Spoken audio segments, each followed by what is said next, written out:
Hey, what's up, guys? Welcome back to Dave's Kitchen and Marketplace. I got Sage and Alex here, co-owners of Soney Bees. They're going to show us our operation. Come check it out.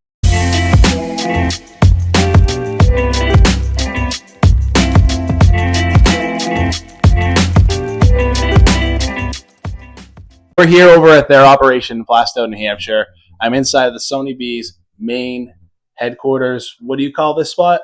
It's called the Honey House. The Honey House. All right. The Honey House. What happens here at the Honey House? So this is pretty much where it all goes down. This is when we do our extraction. This is where our uncapping machine goes. Our extraction machine that spins out all our frames. From there, we'll fill 5-gallon buckets and we'll kind of put them away into our.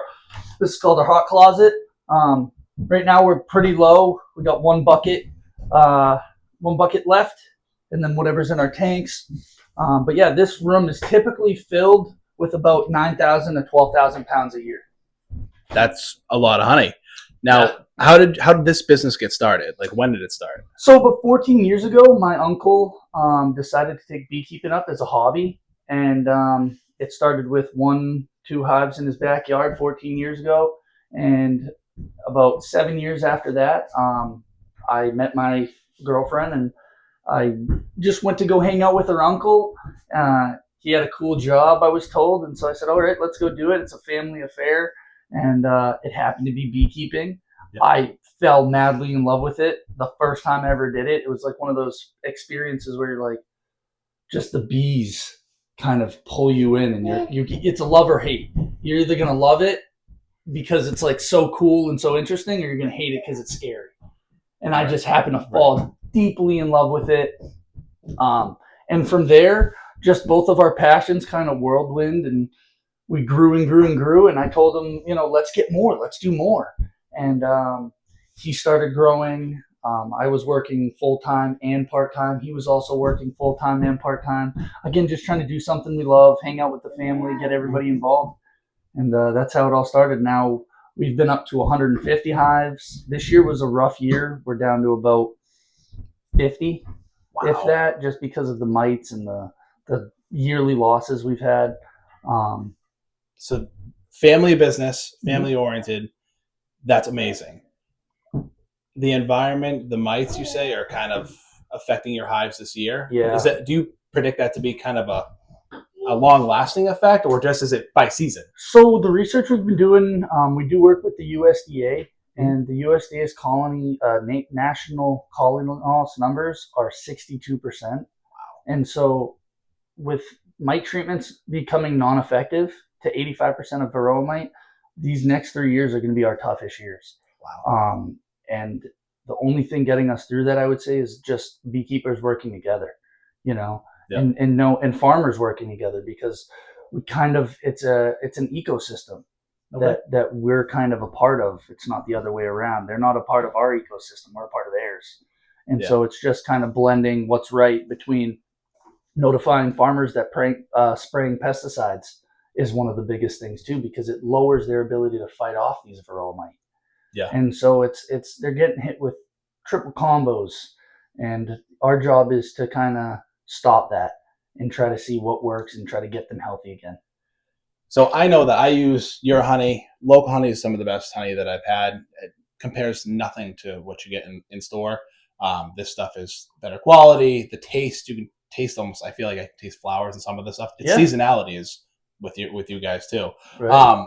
The one thing that I would ask is, what's your favorite part about beekeeping? Oh, that's a loaded question. I think my favorite part of beekeeping might just be watching newbies be born. I mean, we get to see it pretty often because she lays about 5,000 eggs a day. And so if you think about it, at one point within the day, you'll be able to see a bee be born. And just seeing how cool it is from start to finish. They clean their whole spot as soon as they're out, and they begin work, and they work for 40 days straight as soon as they're born. So their let's say their easiest part of their life is emerging from that cell. That's impressive. And so that, to me, is the coolest part about it. So I'm here with Sage, the other co-owner at Soney Bees. He's going to give us a little insight on what he does here and kind of this is a family thing. How did you get involved? Well, absolutely. As our The guy Alex was telling you. It was a family business. Our uncle started it. So I've been around it for most of my life. Obviously, my cousin and I have been just around the bees. We've been doing the harvest. We've been going to do the markets with them. So it's one of those things. Beekeeping has always been around. Once he started telling us about real honey versus honey that you buy at the store, that there's actually a difference. He would force feed us honey. So it's one of those things you kind of just get into it, trial by fire, right there. But really just the second I started doing it, it was the same thing with me. You just instantly you either have the passion for it or some people don't. But I love being outside. I love just being with animals in general, having the opportunity to just go to a beehive and see really a colony, like another civilization is the way I look at it. And just watching them do their thing and being able to work with them, it's such a great experience. It's so fulfilling, and really just everything about it I love. Have you And ever been stung? of course, millions of times. I mean, you've been stung more times than you can count. The second you start doing it for years, you get out there and you get stung doing whatever. You could be not bothering the bees at all. You could just be standing there minding your own business. Sometimes they'll just come over. Sometimes you might smell like bee venom or whatever the case may be. If you smell like a queen, sometimes they'll get after you. But I mean, getting stung's part of it. They say bee venom is very, very good for you. It's good for like neurological disorders. So our uncle who started this business, he has Parkinson's. This kind of part of the reason he got into it a little bit. He was doing research seeing that one of the only things that could actually help with shaking and Parkinson's and like other neurological disorders like MS, you have things like PTSD as well that bee venom is just really good for. Um, it was one of those things where he said the only time he noticed that he wasn't really shaken as bad is when he was out there working with the bees. He never wore gloves. He wore like a top veil because he didn't like getting them in his face, but he'd let him sting his hands, and then you would really notice that it would kind of just subside. They've done more research with bee venom as well, saying that bee venom is like very good for they say breast cancer cells. So the breast cancer cells, for some reason, the bee venom will attack and create these little micro holes in those breast cancer cells, and ends up killing those off, but it leaves your white blood cells, your red blood cells alone. So it's one of those things they're trying to figure out right now how to actually use bee venom to possibly fight things like breast cancer, which is to me amazing. That It's ridiculous that a little tiny bee with just the venom in there has so many benefits to humans and things that we have no idea what else to do about. how would you express that bee venom? Do you know? I mean, there are lots of different ways that people do it. I know that some people, like that you can go to either to your doctors or anything like that, and people get it like directly like a regular shot. Mhm. Some people, I think some people not like necessarily eat it, but there's a way that you can ingest it orally. So it's one of those things wherever you can really get it in, however you can work it. We're looking into trying to find a way to get the bee venom mixed in so we could try and get it out to people. Because if we can spread that same kind of joy without people having to get stung, obviously, uh, Yeah, the it'd be less very, very enjoyable good. part of not getting stung. Of course, right? That's amazing. It, and I'm looking forward to what you guys produce as products coming in the future. But Yep. speaking of the future, I know that Alex laid out that the Mhm. mites have been a problem. The climate's been a little bit of a problem. You've Yep. gone down significantly in hives. How do you feel that you're going to get through the next 3 to 4 years, which from what Alex says, maybe your toughest? How are you going to come out on the other side? I think the most important thing is really just paying attention to the bees, letting them do their thing and making sure that they're okay. Number one, a lot of beekeepers I noticed there's some beekeepers who kind of focus more on how much honey you can yield out of it or this or that. Our uncle was always very adamant about the bees come first. The bees are the number one priority.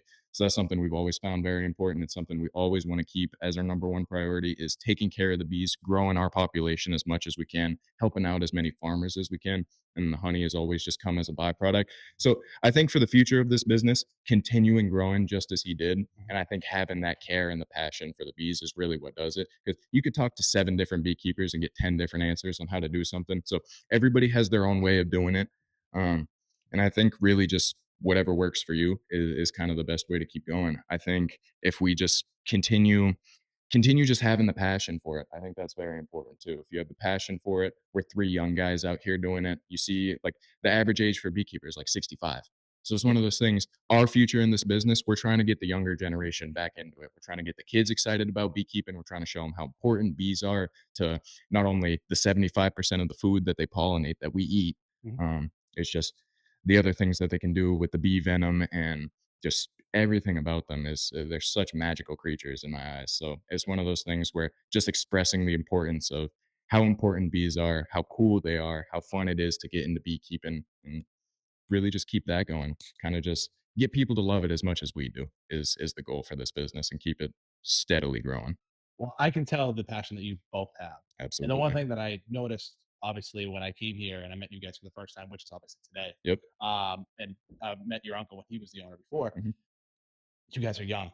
You don't see 100%. that. That is amazing. A lot of the farmers that I dealt with are in their 50s, 60s, and they're looking Yep. to pass for the next generation. We know that's a problem. Well, it's a difficult thing to get into. You don't see a lot of young kids thinking, "Okay, I want to start a beekeeping business, or I want to get into this." We were fortunate enough to have our uncle stress that importance on us, and we fell in love with it so young that it was something that we wanted to carry. But I feel like if we could get more people to just become more interested in it, and it's just, Yeah. you never know where it could be. And it's a lot of things with the farmers too. We'd love to see more young kids get into farming and agriculture, because it's like the backbone of our country. Is the backbone of how we live, how we survive. And I feel like it's one of those things that's kind of drifting away a little bit, Mhm. but kind of not. You have I noticed that when we do talk to kids, a lot of them get very excited about the idea of beekeeping or going outside and farming. And I think just continuing that passion, not letting them forget about that passion, is important as well.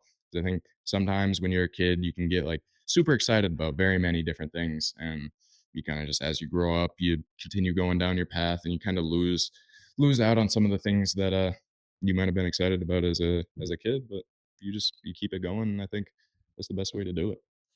At this stage, I couldn't agree more. So Yeah. that's it for here at Soney Bees. Again, we talked with Alex. We talked with Sage right now. I'm gonna head out. Where can we find you guys?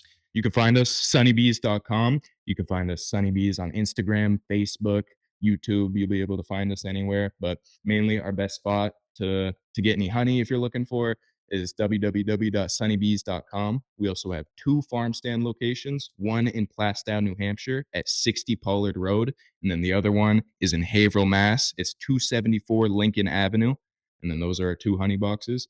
They're self-serve honor boxes, so it's just a good spot to, if you're local in the area, you want to pick up some honey real quick, it's a good place to go. You guys have social media? We do. Sunny Bees everywhere. You'll be able to find us. Alrighty, cool. Thanks, guys. Again, check out Soney Bees, Haverhill, Plaistow. They're online. They're on Instagram. Mhm. Check them out. I'll see you guys later.